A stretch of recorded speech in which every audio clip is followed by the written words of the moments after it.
Hey, welcome back, everybody. I appreciate all the subscribers and all the likes and all the views on the videos.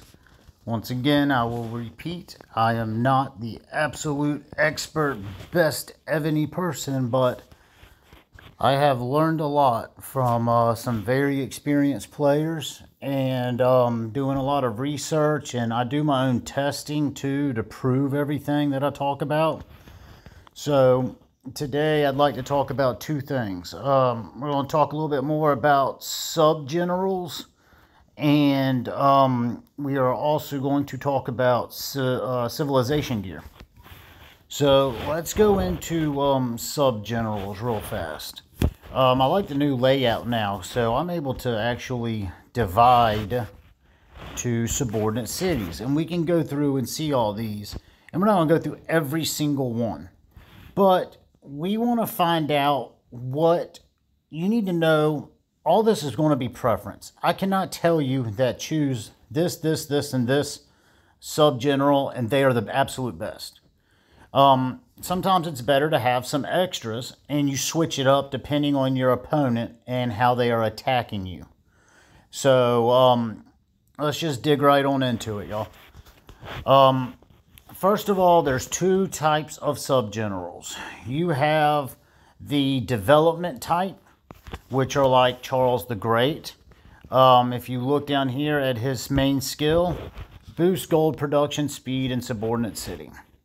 So also, once again, these skills, when it's like this, when general is the mayor, that means he has to be on a sub-city. You can't just own him and that happens. So this general right here is worthless as a marching or attacking general. He is good to put on a sub when you are in peacetime. But if you are like me and you have a lot of generals, I do not even waste my time getting these guys just because the gold production isn't worth it to me to have it. All mine are PvP. So, you need to find out which ones are which. You just click on them and look. This guy right here, he is a PvP. He reduces ground troop mounted attack and ground and mounted troop attack and increases city troops death survival rate. And you'll have more. I think this guy is a, yep, and he's another one. He is a development general, sub-general. So we got that straight. They're two different types. So next is, let's go through PvP because I'm not going to waste time with the development ones. Nero, especially starting out and free, he is very, very good to get. Because he reduces HP. HP is probably the number one thing you want to debuff when you are playing and when you are fighting. You need to debuff HP. It makes the troops weaker so that your attack has more effect on them. When I use him, I have a few, because you could actually put Nero on all your subs, and this right here, if you put Nero on all your subs, however many you have, 5 or 10 or 11 or 12, I think it goes up to 12 now, right here, this right here, if you do nothing but just put him in all your subs, you will get a 15% debuff in HP, and they will stack. Each one. This has been tested. They stack. Same thing with the red star. If you give them a red star, it will stack too. So, saying that is with him. Since I own him, I'm not going to do anything more than just one red star him, because I do not care. Let me erase some of these. I do not really care about this buff and this buff, and it's a lot of blood and fragments to get these last two buffs that are really not that important, and they're really weak. So if you do him, I would recommend just one red star and throw him on. And I've talked about this before with when it comes to sub generals, Aki gear, Aki media gear, whatever it is, only put on him. Dragon gear, champion gear, general gear is all worthless. Civilization gear is good too. Very good. Because they have debuffs. And your debuffs will stack. So if you are being attacked, let's just go in here real quick and look at the subs. If you are being attacked, and now I have all my monster, because I'm in peacetime, so I have Sonata on for attacking monsters when I solo them. So when you're getting attacked, you or we'll just say attacking right now. You're attacking right now. You're attacking one player. So when you send your subs with you, these buffs right here are going to be active right here. This siege machine attack right here plus, that's going to be active for only the troops in that sub city. It does not affect all the other troops in your main march. But you're debuffing right here, these two. So with that debuff, since I'm debuffing one opponent while I am attacking him, they are going to start stacking. So that debuff right there will stack and take effect, along with when I send, say I send a siege march, I got debuff right here also, and on this leg armor. I'm just clicking on random ones, guys. So this one right here, damn it, it didn't give me enough time to get to it. So this debuff right here will stack 2 on top of it, and all that will keep on applying. It keeps on stacking. So debuffs you really won't. And we say that too because if you look, this is my, I only have, I got 500 troops in my top one, 1,500 in my second, 2,000 in my third, 2,000, 2,000, 1,000, 1,000.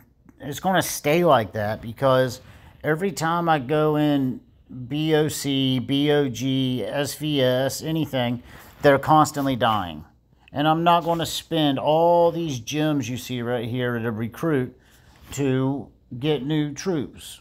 So you don't want to focus on attack buffs with sub-generals. You want to focus on the debuff. So let's go back to, we'll look at mine right here.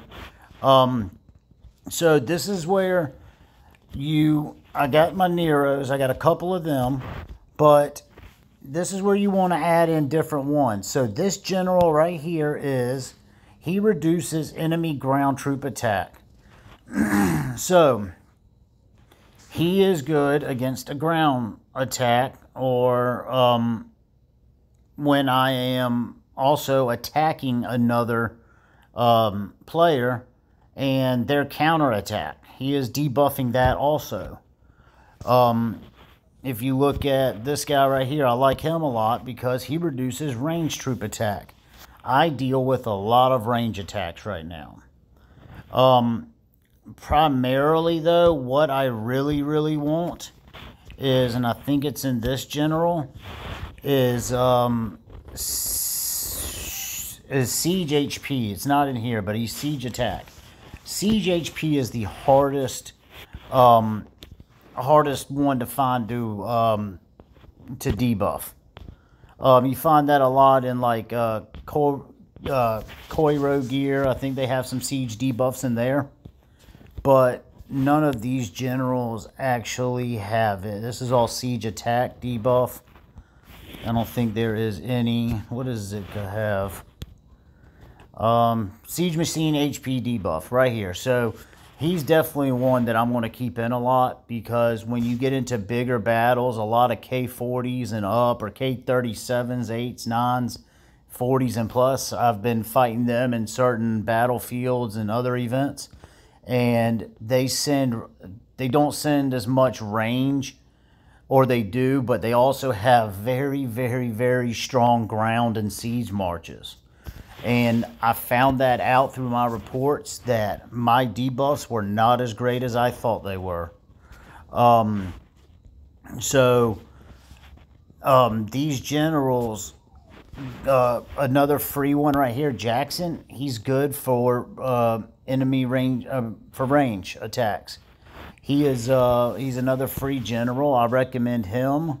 And Arminus. Arminus isn't technically free, but he's found in the general chest. I don't know why I do not have him wearing some 8 gear. So now we talked about that. Let's talk about, so the point is, you want to find generals that will debuff what you need debuffing.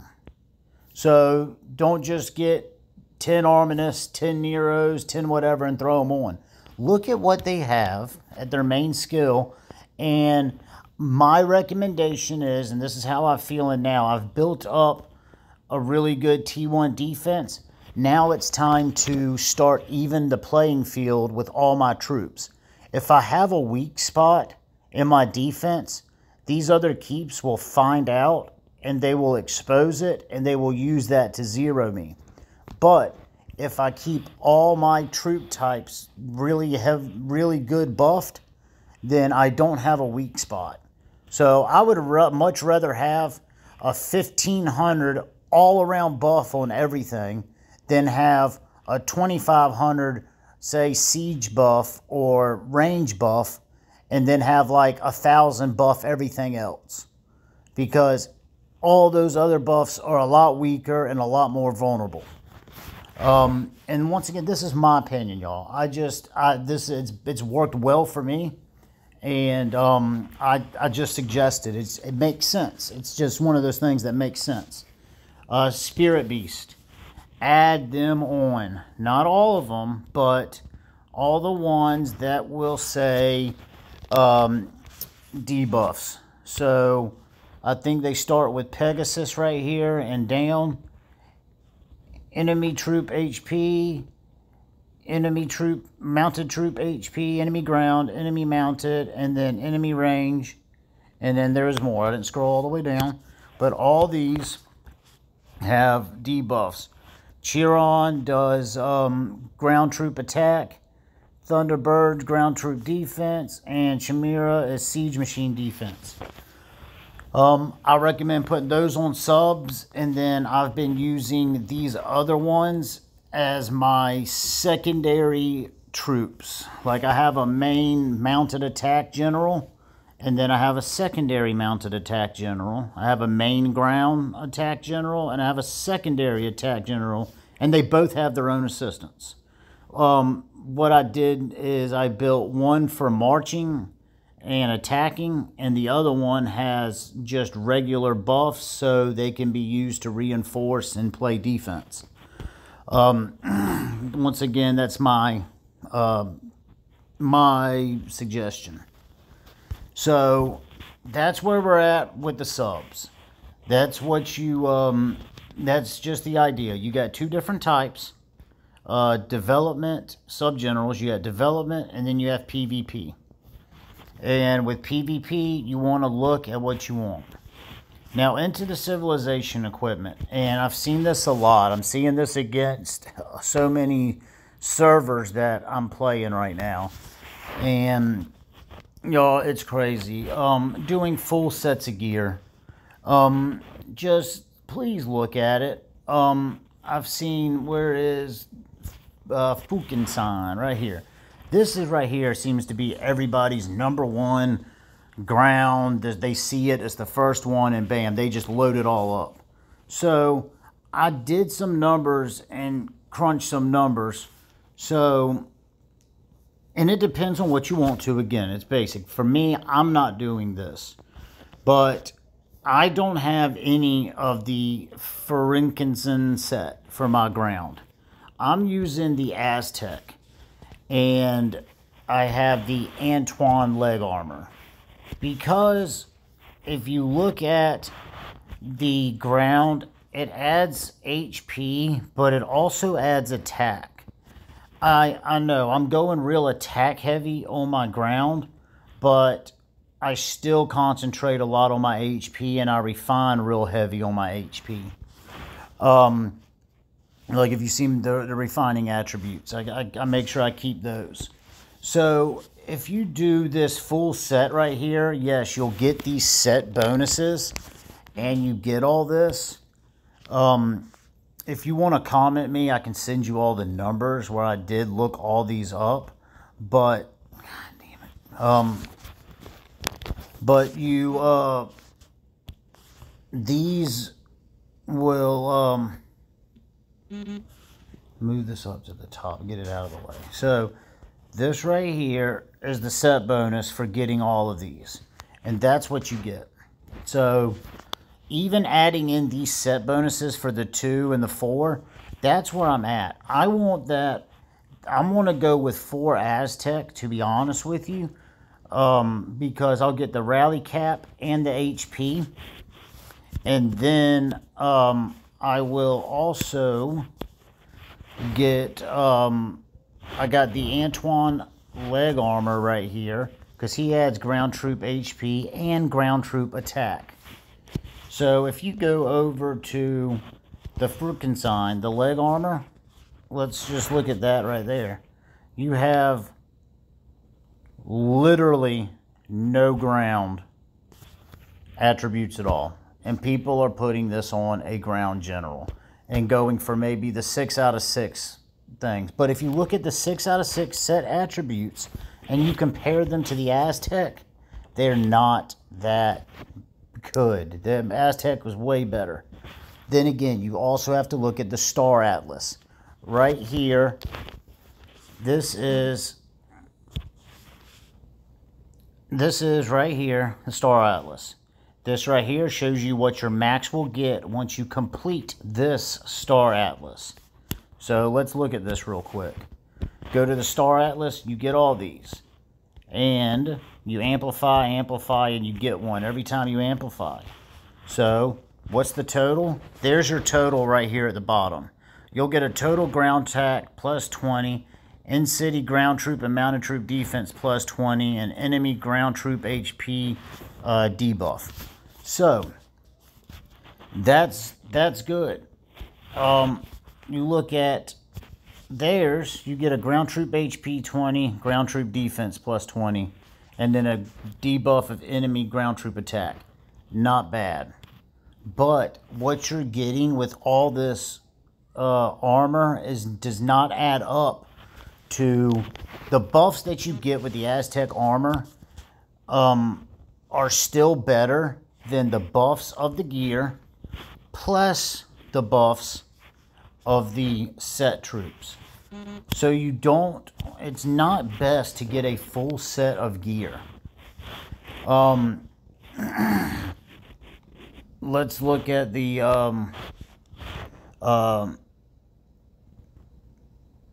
shield right here. So mine's obviously amplified, but you can still tell. So the shield for Aztec has a ground troop attack 37, ground troop HP 32, and a march size capacity. We go over to the Frankenstein.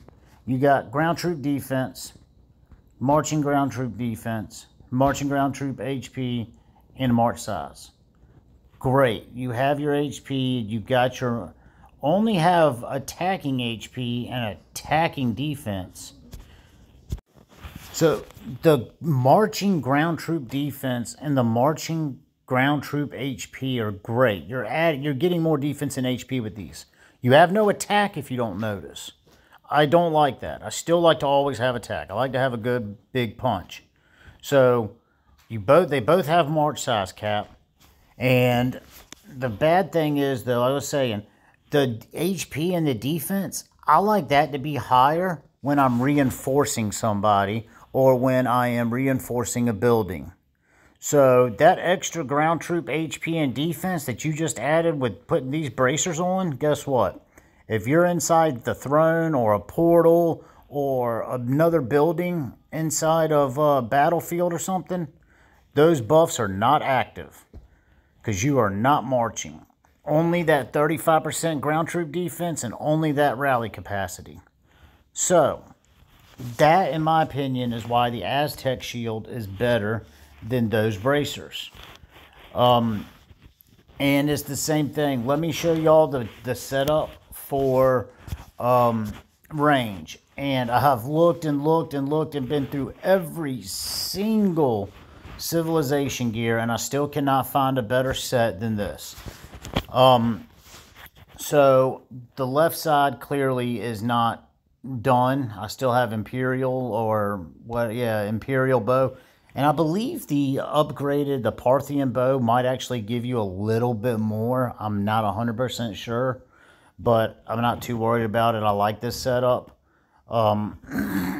And I got these boots on because I got these for free through the Alliance Boss Challenge. And I ended up liking. I mean, they have a marching range attack. And they have a ground troop defense debuff of 40% and a good march speed. So I had to put them somewhere, so I put them on my range general. But the Abyss helmet, the reason we went with this, the major debuffs: enemy mounted attack, enemy range troop HP. HP, like I said, if you're attacking, you want to debuff their HP as much as you can. And you have a marching range troop attack. I do not usually reinforce a lot with range. I have a good siege build, so I very rarely send range. But if I do, I have another general built for that. And then we go down to the Thebes leg armor. It adds a big 35% range troop HP, and it adds another big marching range troop attack 35%. And then the big one right here, this range troop attack on the Planetagent ring and the march size capacity with a nice mounted troop defense debuff, or I'm sorry, enemy mounted troop HP debuff. So those three right there you want. Yes, you're losing the set attributes, but I have looked and looked and looked, and there's none of them that, with the set attributes and the actual basic attribute buffs, do not add up to higher buffs than these. And then when you go to the weapon, I haven't quite looked at the armor yet, but my weapon's the next thing I want to add. And when I do, 100% I want to get the Planetagent bow. There's no doubt about it. 45% range attack, 25% marching range attack, and then enemy mounted and enemy range defense debuffs. So that's a no-brainer. That is the number one for the weapon. I don't know what is the... that armor doesn't look that great. Let's just take a quick look, see what kind of armor we might get on there. I think, let's see what the, no, that's right. The Abyss armor. Nope, I wouldn't want to add that one. There was, I mean, that's all mounted stuff, yeah. It's mounted. What is haunt? Range troop and siege machine, enemy range. Nah, it's not that great either. Bourbon is definitely mounted.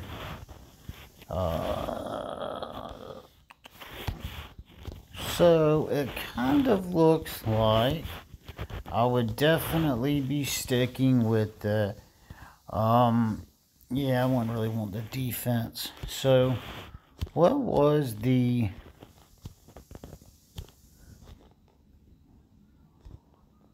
there is one more. Oops. What was the Abyss? Enemy range troop and siege machine attack. Marching siege attack. I could have sworn, I think I'm skipping over one.